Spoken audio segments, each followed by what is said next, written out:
Good evening everyone. आज हम लोग वापस से आ चुके हैं साइंस की एक और क्लास लेके, क्लास 8th के लिए।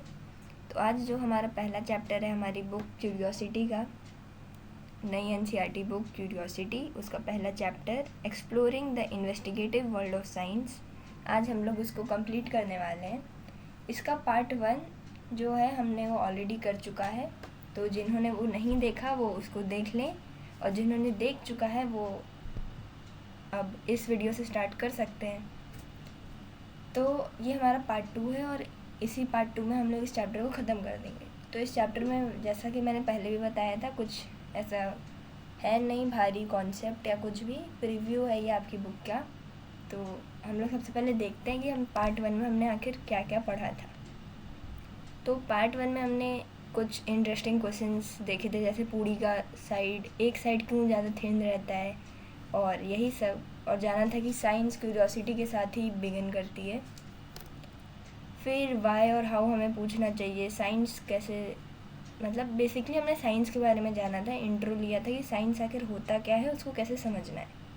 हमने इन्वेस्टिगेशन और एक्सपेरिमेंट्स के बारे में जाना था कि अब चीज़ें सिर्फ पढ़ने से काम नहीं चलेगा, हमें चीज़ों को अंडरस्टैंड करना पड़ेगा और उनको रियल लाइफ में अप्लाई करना पड़ेगा। फिर हमने रूट एंड काइट कंसेप्ट के बारे में भी समझा था कि आपकी बुक में जहाँ पेज नंबर दिया है वहाँ पे रूट और काइट बनने का क्या मतलब है। फिर हमने चैप्टर 1 का प्रीव्यू किया था, चैप्टर 2 का भी प्रीव्यू किया, फिर चैप्टर 3 का प्रीव्यू किया, चैप्टर 4, चैप्टर 5, चैप्टर 6, चैप्टर 7 तक हमने पार्ट 1 में प्रीव्यू कर लिया था। मतलब कि आप चैप्टर 7 तक क्या क्या पढ़ने वाले हो ऑलरेडी हम लोग पार्ट 1 में डिस्कस कर चुके हैं। तो पार्ट 2 में हम लोग चैप्टर 8 से लेकर 13 तक देखेंगे कि हम लोग इस बार क्या पढ़ने वाले हैं। टोटल आपके 13 चैप्टर्स हैं इस बार 8th में, है ना। तो चलिए देखते हैं चैप्टर 8th क्या है इस बार। तो चैप्टर 8th है हमारा क्लासिफिकेशन ऑफ मैटर। तो मैटर क्या होता है? मैटर इज़ मतलब हमारे आसपास जितनी भी सब चीज़ें हैं वो मैटर की बनी हुई हैं। आपने कभी सोचा होगा ना, ये जो मेरे पास लैपटॉप है, जो पेन है, जो पेंसिल है, बुक, कॉपी, ये सब में एक चीज़ कॉमन है, ये सब मैटर से बनी हुई है। तो मतलब ये कह सकते हो कि everything around us is made up of matter. तो बेसिकली मैटर को किन किन उसमें क्लासीफाई कर सकते हैं ये पढ़ेंगे हम लोग इस चैप्टर में। तो 3 उसमें करते हैं हम लोग, एलिमेंट्स में होता है, कंपाउंड्स में होता है और मिक्सर्स में होता है ना। तो एलिमेंट्स क्या होते हैं? एलिमेंट्स प्योर सब्सटेंसेस होते हैं जो नेचर में हमें मिलते हैं। लाइक फॉर एग्जांपल आप ऑक्सीजन ले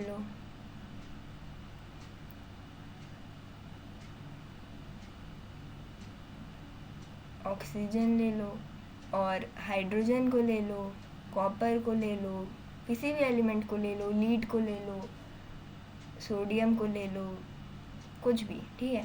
जितने भी सब एलिमेंट्स हैं हमारे जो पीरियोडिक टेबल में है, वो सब एलिमेंट्स हैं, जितने भी सब आपको नाम दिखेंगे पीरियोडिक टेबल में। तो टोटल एलिमेंट्स वैसे मैं बता देती हूँ, 118 एलिमेंट्स होते हैं पीरियोडिक टेबल में, और 118 एलिमेंट्स अभी पूरी दुनिया में हमें अभी तक मिले हैं, डिस्कवरीज और इन्वेंशंस करते करते। तो कंपाउंड्स क्या होता है? अब कंपाउंड्स कंपाउंड होता है केमिकली कंबाइंड एलिमेंट्स, मतलब कि 2 एलिमेंट्स को मिला के जो बनता है उसको कंपाउंड बोलते हैं। फॉर एग्जांपल ऑक्सीजन और हाइड्रोजन को मिला के H2O बनता है ना। H2O क्या होता है? वाटर होता है ना। ऑक्सीजन और हाइड्रोजन मिलके वाटर बनाता है। तो वाटर क्या है? वाटर एक कंपाउंड है। फिर तीसरा है हमारा मिक्सर्स क्या होते हैं? जो चीज़ें फिजिकली मिक्स करके बनाई जाती हैं। कंपाउंड्स जो केमिकली मिक्स होते हैं, मतलब उनके केमिकल कॉम्पोजिशन में चेंजेस होते हैं, उनके केमिकली उनको कंबाइन किया जाता है। बट मिक्सर्स क्या होते हैं? उनको फिजिकली कंबाइन किया जाता है, उनके केमिकल प्रॉपर्टीज़ में कोई चेंज नहीं होता है। मिक्सर का एग्जांपल आप ले सकते हो, जैसे आप टी में जब शुगर डालते हो, जैसे मतलब चाय में जब आप चीनी डालते हो या दूध में आप कुछ भी डालते हो, तो वो एक टाइप का सॉल्यूशन होता है जो कि जिसको आप मिक्सचर कह सकते हो। ठीक है। तो मतलब आप अगर अपने दूध में कुछ भी डाल लो, लाइक हॉर्लिक्स, बॉर्नवीटा और एनीथिंग, तो ये आप एक मिक्सचर तैयार कर रहे हो जिसमें आप दो चीज़ों को फिज़िकली कंबाइन कर रहे हो, ठीक है। तो ये एक प्रीव्यू है चैप्टर 8 का, उसमें मैंने ये सब चीज़ें बताई, और डिटेल में इस चैप्टर में क्या है वो इसी चैप्टर को अच्छे से पढ़ के पता चलेगा, ठीक है। तो अब हमारा चैप्टर 9 आता है सॉल्यूट्स, सॉल्वेंट्स और सॉल्यूशंस के बारे में। Solute, solvents and solutions. तो हमने इसमें पढ़ा था ना कि लास्ट टाइम मिक्सचर के बारे में, दो चीज़ों को जब दो या दो से ज़्यादा चीज़ों को जब फिज़िकली मिक्स किया जाता है, जैसे कि शुगर इन टी और ये सब। तो अब उसमें हम लोग ये भी जानेंगे कि मिक्सचर में क्या सॉल्यूट होता है, क्या सॉल्वेंट होता है और क्या सॉल्यूशन होता है। जब दो चीज़ों को मिक्स करके, जैसे मान लो दो चीज़ें हैं ए प्लस बी हमें सी प्रोवाइड कर रहा है, तो सी क्या हो गया, सी हमारा सॉल्यूशन है जो दो चीज़ों को डिज़ोल्व करने के बाद बना है, तो ये हमारा हो गया सॉल्यूशन। और ए क्या है, ए हमारा सॉल्यूट हो गया और बी हमारा सॉल्वेंट हो गया। जैसे मान लो ये शुगर है, ये हमारा सॉल्यूट है, और ये हमारा टी या वाटर है जो सॉल्वेंट है, और इन दोनों को मिक्स करके हमारा बना सॉल्यूशन जो कि सी है। जनरली क्या देखा गया है कि जो सॉल्यूट होता है ना वो डिज़ोल्व होता है, मतलब जनरली क्या ऐसा ही होता है। सॉल्यूट वो चीज़ होती है जो डिज़ोल्व होती है, और सॉल्वेंट वो चीज़ होती है जो डिज़ोल्व करती है अपने अंदर चीज़ों को, ठीक है। जनरली ये देखा गया है कि सॉल्यूट जो होता है वो क्वांटिटी में कम होता है और सॉल्वेंट ज़्यादा होता है। जैसे कि आप टी और ये शुगर का एग्जांपल ले लो, टी हमारी ज़्यादा रहती है जिसमें हम लोग शुगर डालते हैं, जो शुगर कम क्वांटिटी में रहता है ना। टी हमारी 1 कप रहती है और शुगर ज़्यादा से ज़्यादा 2 टेबल स्पून रहती है, इतना कुछ रहती है, ठीक है। तो चैप्टर 9 में आप यही पढ़ोगे कि सॉल्यूट, सॉल्वेंट, सॉल्यूशंस क्या होता है, मिक्सचर्स को कैसे फॉर्म करते हैं और कितने टाइप के मिक्सचर्स होते हैं, ये सब, ठीक है। तो चैप्टर नंबर 10 आपका होगा लाइट कंसेप्ट्स के बारे में। लाइट आप देखोगे आपके आसपास चीज़ें जो आपको दिखती हैं वो कैसे दिखती हैं, लाइट जलाने से रोशनी कैसे हो जाती है। हाँ, और आपको मिरर में आपका चेहरा कैसे दिखता है, आपके मोबाइल फ़ोन में कैमरे में आपको अपना चेहरा कैसे दिखता है, मतलब बेसिकली आप ये सब चीज़ें जानोगे। रिफ्लेक्शन क्या होता है, रिफ्रैक्शन क्या होता है, मिरर, लेंसेज, इन सब चीज़ों के बारे में जानोगे। आप लोगों में से कई लोग चश्मा लगाते होंगे, या आपके मॉम डैड या आपके फैमिली में कोई, आपका फ्रेंड्स में कोई ना कोई चश्मा लगाता होगा। तो आखिर वो चश्मा क्यों लगाते हैं, चश्मा लगाने से क्या होता है, उनका आई विज़न कैसे करेक्ट करते हैं ये सब चश्मे, ये सब भी आप इसी चैप्टर में जानोगे, है ना। और काफ़ी इंटरेस्टिंग एक्सपेरिमेंट्स करके आप ये सब जानोगे, सिर्फ रेक्टिफिकेशन नहीं होगा, आप एक्सपेरिमेंट्स करोगे और समझोगे, जैसे अंडरस्टैंडिंग अच्छे से हो, ठीक है। चैप्टर 11 आपको मून और उसके बारे में बताएगा। जैसे आपने देखा हो ना, कभी फुल मून रहता है, कभी आपका थोड़ा सा कम फुल मून रहता है, कभी हाफ मून, कभी क्रेसेंट मून रहता है, कभी नो मून रहता है, फिर से ये सब साइकिल रिपीट होने लगती है। तो आखिर ऐसा क्यों होता है, क्या हमारी मून का शेप अलग अलग होता है, क्या हमारे पास 10-15 मून है? देखो, मून तो हमारे पास एक ही है, लेकिन ड्यू टू सनलाइट, मतलब सनलाइट, मून को ये तो पता होगा ना कि मून की अपनी खुद की लाइट नहीं है, वो सनलाइट की लाइट को रिफ्लेक्ट करता है ना। तो रिफ्लेक्शन, पहले आप समझोगे रिफ्लेक्शन वगैरह क्या होता है इस चैप्टर में, फिर आप समझोगे कि मून कैसे सनलाइट को रिफ्लेक्ट करता है, कैसे उसकी खुद की लाइट ना होने के बावजूद वो हमें एज अ ब्राइट ऑब्जेक्ट दिखाई देता है। तो कभी कभार मून के अलग अलग पार्ट्स पे जैसे जैसे लाइट पड़ती है वैसे वैसे हमको उसका शेप दिखता है, तो यही आप जानोगे उसके बारे में।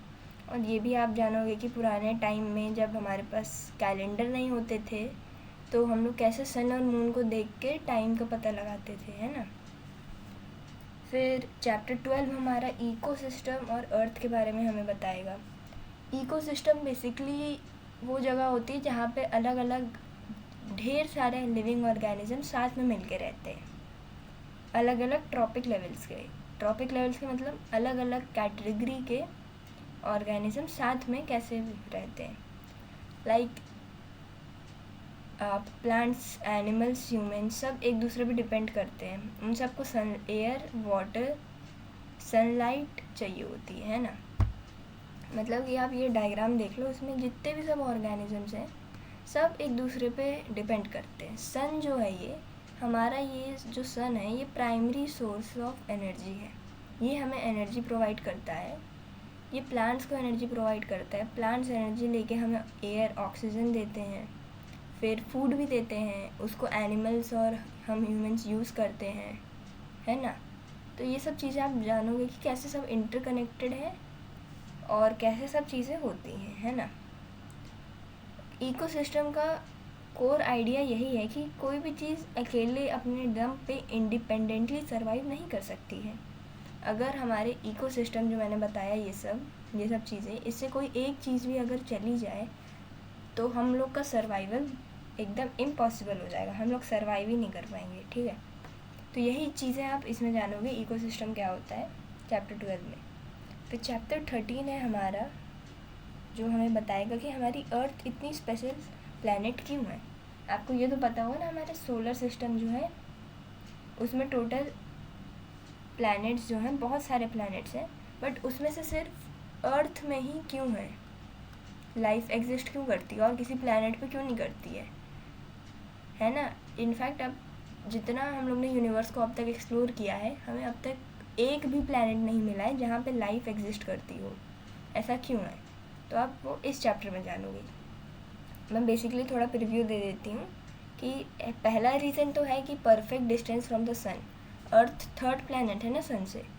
पहले सन है, फिर एक मरकरी आता है, फिर वेनस आता है, फिर हमारा अर्थ आता है, फिर और बाकी प्लैनेट आते हैं, है ना। तो अर्थ की ना एक परफेक्ट डिस्टेंस है, ना ही सन के ज़्यादा पास रहेगा। लाइक जैसे मरकरी और वेनस हैं तो वो ज़्यादा हॉट प्लैनेट हो जाएगा, वो थर्ड प्लैनेट पे आता है ना। ये फर्स्ट प्लैनेट हो गया हमारा, ये सेकंड प्लैनेट हो गया, मरकरी, वेनस, और ये अर्थ हमारा थर्ड प्लैनेट। और अगर वो बहुत ज़्यादा दूर हो जाएगा तो वो ज़्यादा कोल्ड प्लैनेट हो जाएगा।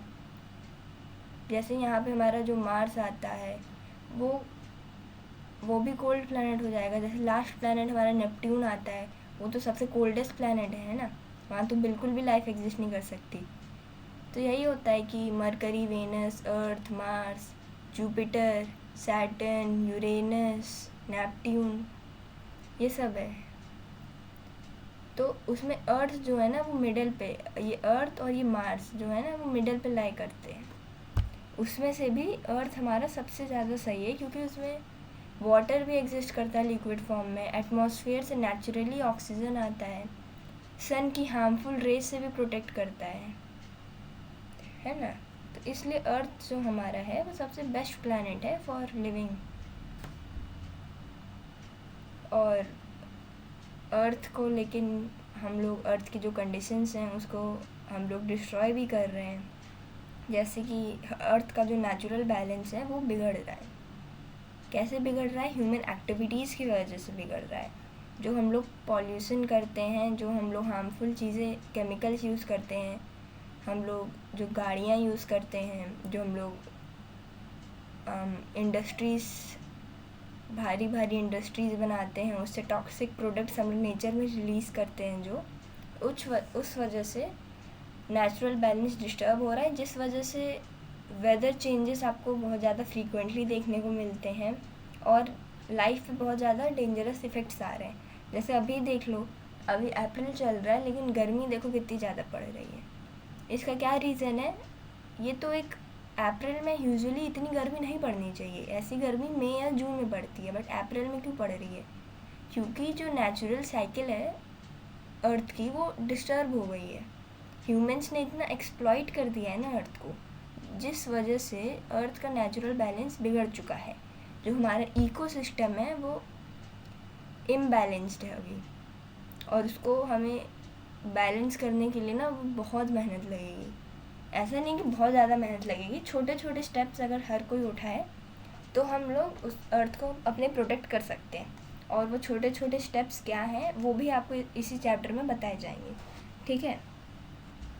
तो इसी के साथ हमारे 13 चैप्टर्स हैं इस बार ना टोटल, तो 13 चैप्टर्स तक हमने देख लिया क्या क्या है। तो अब आगे देखते हैं। तो आगे मैंने एक स्टार्टिंग में क्वेश्चन बताया था ना पूड़ी के बारे में, कि वाई दस पूड़ी पफ और उसकी एक साइड थिनर क्यों होती है, और मैंने कहा था कि इसको हम लोग लास्ट में डिस्कस करेंगे। तो चलो अब उसको डिस्कस करते हैं। तो देखो, साइंस कोई बाहर से नहीं आती है, आप डेली लाइफ में अपने चीज़ों को देखो तो उसमें भी साइंस इन्वॉल्व है। एक पूड़ी जैसी सिंपल थिंग, उसमें भी साइंस आप कैसे अप्लाई करोगे, तो चलो देखते हैं। सबसे पहले तो आपको एक नोटबुक बना लेनी है। सबसे पहले एक कढ़ाई में आप लोग तेल ले लो और पूड़ी का आटा तैयार कर लो, यानी कि डो तैयार कर लो। और एक अडल्ट के सुपरविज़न में आपको ये सब काम करने हैं, ठीक है, क्योंकि फायर और हॉट ऑयल और ये सब काम है तो अडल्ट के सुपरविज़न में करना। और एक नोटबुक ले लो और अडल्ट सुपरविज़न और ये सब चीज़ें जो हैं। सबसे पहले हम क्वेश्चंस बनाएंगे और पॉसिबल फैक्टर्स। अब हम जानेंगे कि पूड़ी एक साइड क्यों पफ करती है। तो सबसे पहले आप पॉसिबल फैक्टर्स ले लो जो आप चेंज करोगे। पहला है थिकनेस ऑफ डो, दूसरा साइज़ ऑफ पूड़ी, तीसरा टाइप ऑफ फ्लोर, आटा या मैदा, फोर्थ है हमारा टेम्परेचर ऑफ ऑयल, फिफ्थ है how you put it in oil, मतलब आप कैसे उसको ऑयल में पुट करोगे। ये सारी चीज़ें हमारी वेरिएबल्स हैं जो आप चेंज कर सकते हो, बाकी चीज़ें आप चेंज नहीं कर सकते हो ना। ये 5 चीज़ें हम लोग वेरिएबल रखेंगे, हमारे पॉसिबल फैक्टर्स हैं। तो अब चलो एक्सपेरिमेंट को डिज़ाइन करते हैं। एज अ साइंटिस्ट, आप अब एक साइंटिस्ट बन चुके हो और आपको एक साइंटिस्ट की तरह इन सब चीज़ों को कैरी आउट करना है।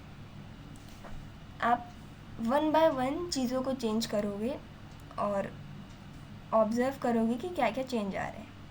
हमारे पास टोटल 5 फैक्टर्स थे ना, तो उन 5 फैक्टर्स को 1 बाय 1 आप वेरिएबल करके बाकी को कांस्टेंट रखोगे। मतलब एक बार में सिर्फ एक ही चीज़ को आप चेंज करोगे, नहीं तो फिर कन्फ्यूज़न हो जाएगी और कंक्लूज़न जो हमारा है वो क्लियर नहीं आएगा।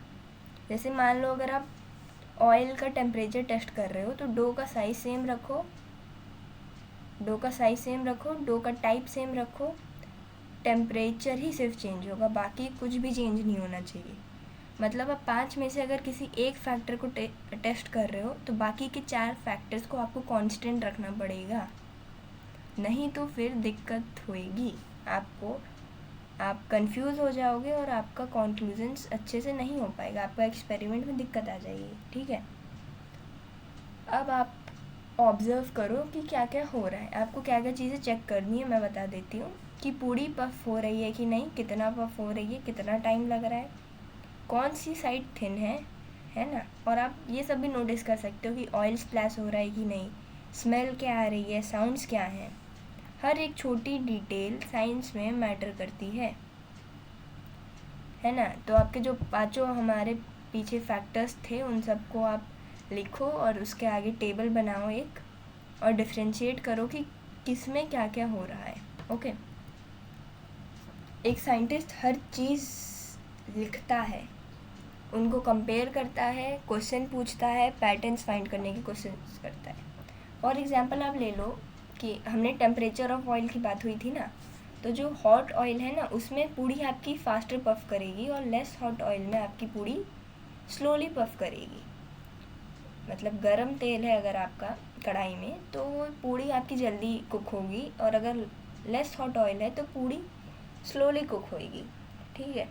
ऐसे ही और भी सारे फैक्टर्स को आप नोट डाउन कर सकते हो। इनफैक्ट आप नए क्वेश्चन भी बना सकते हो कि अगर जो डो है वो फ्रेश होगा तो क्या होगा, ओल्ड होगा तो क्या होगा, अगर आप एक होल पोक कर दोगे पूड़ी के शेप में तो क्या होगा, अगर आप बहुत थिक पूड़ी बनाओगे तो क्या होगा, अगर आप डोनट शेप में पूड़ी बनाओगे तो क्या होगा, स्क्वायर शेप में बनाओगे तो क्या होगा, आप पूड़ी को फोल्ड करके डालोगे तो क्या होगा। मतलब जो क्वेश्चन आपको बन रहा है वो क्वेश्चन बना के लिखो और उसको ऑब्जर्व करो, क्योंकि क्यूरियोसिटी की तो कोई लिमिट नहीं हो सकती। मे बी आपको कोई और क्वेश्चन आ रहे हो, उसको भी नोट करो। ये तो एक एग्जाम्पल दिया है ना कि मे बी आपको ये सब क्वेश्चन आए हो, जो क्वेश्चन आ रहे हैं उसको नोट डाउन करो और फिर उसको पता लगाने की कोशिश करो आखिर ऐसा क्यों हो रहा है। जब आप खुद से पता लगाओगे ना तो आपको और अच्छे से समझ आएगा, आपके अंदर की क्यूरियोसिटी और बढ़ेगी, है ना। तो वैसे मैं वही बता देती हूँ कि पूड़ी आखिर आपकी पफ क्यों होती है। तो पूड़ी इसलिए पफ होती है क्योंकि जब आप डो तैयार करते हो ना, पूड़ी का जो डो तैयार होता है उसमें आटा तो ऐसे नॉर्मल हमारा पाउडर टाइप का रहता है, फिर उसमें हम लोग वाटर ऐड करते हैं और आटा प्लस वाटर ऐड करके फिर हम लोग उसको मिक्स करके डो तैयार करते हैं, है ना। मतलब कि आपका जो डो है उसमें तो वाटर रहता है और प्लस आपका मान लो आटा रहता है। वाटर प्लस आटा इसको मिक्स करके फिर आपका डो बनता है। फिर आप उसको अपने हिसाब से शेप दे के, मतलब राउंड ही शेप दिया जाता है वैसे तो, दे के उसको आप कढ़ाई में डाल देते हो। तो जैसे ही आप कढ़ाई में उसको डालते हो तो देखो, आपने कहीं ना कहीं ये तो पढ़ा होगा 6th-7th क्लास में कि जो वाटर होता है जब वो हीट होता है तो वो वेपर्स में इवेपोरेट हो जाता है, मतलब वो स्टीम में कन्वर्ट हो जाता है ना। मतलब वाटर को अगर आप गर्म करते हो, मान लो वाटर है, अगर आप उसको गर्म कर रहे हो तो वो वेपर्स में इवेपोरेट हो जाता है। और हमारे पास इस डो में क्या है, वाटर है। और इसको अगर आप हॉट ऑयल में डालोगे, हॉट ऑयल क्या है, हॉट है मतलब गर्म है, मतलब वाटर को गर्मी मिली, तो ये जो वाटर है वो स्टीम में कन्वर्ट हो जाएगा। और स्टीम में कन्वर्ट होने के बाद उसको एयर में एस्केप करने के लिए जगह चाहिए होगी, जिस वजह से in order to escape from the dough, मतलब इस पूड़ी से एस्केप करने के लिए जो ये वाटर है वो, मतलब वाटर जो स्टीम में कन्वर्ट हो गया है वो बाहर की ओर निकलने की कोशिश करता है, जिस वजह से हमारी जो पूड़ी है वो पफ कर जाती है एक साइड। बट क्योंकि उस साइड आटा रहता है तो वो जो है हमारा स्टीम जो वाटर जो स्टीम में कन्वर्ट हुआ है वो एस्केप नहीं कर पाता है। इसलिए जब आप देखोगे, जब हॉट ऑयल में रहता है तभी तक हमारी पूड़ी पफ होती है। जैसे ही आप उसको बाहर निकालोगे, थोड़ी देर वो कूल होगी तो उसकी पफनेस चली जाती है। यही रीज़न होता है, जो हमारा वाटर होता है उसको हॉट ऑयल में जाके वो स्टीम में कन्वर्ट हो जाता है और उसको उस स्टीम को एस्केप करने के लिए जगह चाहिए होती है और वो स्टीम बाहर निकलने की कोशिश करता है, जिस वजह से हमारी पूरी पफ हो जाती है। तो बाकी क्वेश्चंस भी आप चेक कर सकते हो, उनका आंसर खुद से फाइंड कर सकते हो, है ना। तो अब देखते हैं इस चैप्टर से हमने अब तक क्या क्या पढ़ा। हमने साइंस में इन्वेस्टिगेशन करना सीखा कि इन्वेस्टिगेशंस कैसे करते हैं, एक्सपेरिमेंट्स कैसे करते हैं, कैसे क्वेश्चंस को आस्क किया जाता है, चीज़ों को वेरिएबल करके अच्छे से ऑब्जर्व किया जाता है और कॉन्क्लूजन्स निकाला जाता है। एक पूड़ी पफिंग जैसी छोटी चीज़ में भी, जो आपकी डेली लाइफ का पार्ट है, वो भी कैसे साइंस का एक पार्ट बन सकती है, आपने ये भी देखा। उस पूड़ी पफिंग के भी कितने अलग अलग आप वेरिएबल्स निकाल सकते हो। एक पूड़ी को भी आप कैसे साइंस में कन्वर्ट कर सकते हो, आपने ये सीखा। और साइंटिस्ट जो है ना, वो पूड़ी पफिंग को भी अभी अच्छे से सीख नहीं पाए हैं। जैसे मैंने अभी बताया ना कि साइंस हमेशा इवॉल्व करती रहती है। आपके 7th में हमने पढ़ा था ना, फर्स्ट चैप्टर था ever evolving world of science, तो उसमें यही पढ़ा था ना कि साइंस हमेशा डेवलप करती रहती है। तो 8th में भी आपका पहला चैप्टर आपको यही बता रहा है कि साइंस इज़ स्टिल डेवलपिंग। छोटी से छोटी सिंपल चीज़ें भी अभी तक फुली सॉल्व नहीं हुई हैं। आपकी डेली लाइफ में जो छोटी छोटी चीज़ें होती हैं, ज़रूरी नहीं हर चीज़ का कोई ना कोई आंसर हो। दुनिया में हज़ारों लाखों क्वेश्चंस हैं जिनका आंसर अभी तक हम लोग ने फाइंड नहीं किया है ना। तो ये पूड़ी का एग्जाम्पल आपको दिखाता है कि साइंस की इन्वेस्टिगेशन कैसे करते हैं, through observation, experimentation, continuous questioning, है ना। तो अगली बार जब भी आप कोई भी इन्वेस्टिगेशन करो तो इन सब चीज़ों को ध्यान में रखना, क्योंकि अभी तो आपने किया ना मेरे साथ क्या मतलब, अभी आपने पढ़ा ना कैसे कैसे इन्वेस्टिगेशन करना है। तो किसी अडल्ट के सुपरविज़न में घर पे ज़रूर ट्राई करना ये सब जो मैंने सब वेरिएबल्स बताए थे, इन सारी चीज़ों को वेरिएबल करके ट्राई करना। एक बार एक चीज़ कांस्टेंट मतलब एक चीज़ वेरिएबल, बाकी चीज़ों को कांस्टेंट रख के हर चीज़ को ट्राई करना और ख़ुद से नए नए क्वेश्चंस बनाना और ऑब्ज़र्व करना, राइट डाउन करना, है ना। तो इस चैप्टर के लिए बस इतना ही, है ना। इस चैप्टर में हमारे इतना ही था, रिव्यू चैप्टर था। तो आपने अपने चैप्टर 2 से लेकर 13 तक का प्रीव्यू देख लिया, प्लस साइंस में कैसे इन्वेस्टिगेशन की जाती है ये भी आपने देखा, और आप इस क्लास के ख़त्म होने के बाद आप पूरी पे इन्वेस्टिगेशन भी करोगे, है ना। जैसे आप चीज़ों को सुनने के बाद आप उसको कैरी आउट करोगे, रियल लाइफ में अप्लाई करोगे, जिस वजह से आपको अच्छे से सब चीज़ें समझ आ जाएंगी। ठीक है, तो नेक्स्ट क्लास में हम लोग अपना चैप्टर 2 स्टार्ट करेंगे, और इस क्लास के लिए बस इतना ही। मिलते हैं अगली क्लास में। Thank you very much.